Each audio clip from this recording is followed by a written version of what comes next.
Camels don't inflate their tongues, but instead evert and inflate a part of their soft palate, which looks like a swollen balloon-like structure protruding from their mouth.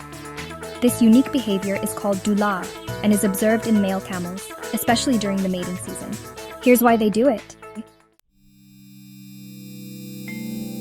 The inflated Dulaa serves as a visual and auditory signal to attract females and assert dominance over other males. The bright pink inflated structure and the accompanying gurgling sounds are designed to make the male more noticeable to potential mates. Male camels use this display to assert their dominance and deter rival males during the mating season. The display indicates the male's strength and fitness, important factors in competition for mates. The Dulaa is part of the soft palate, which the male camel inflates with air and then pushes out of his mouth. This structure is unique to camels and doesn't serve any purpose outside of these displays.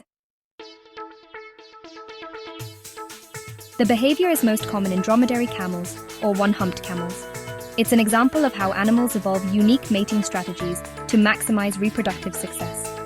While it might look strange or even alarming, the Dulaa is a perfectly natural and important part of a camel's mating ritual.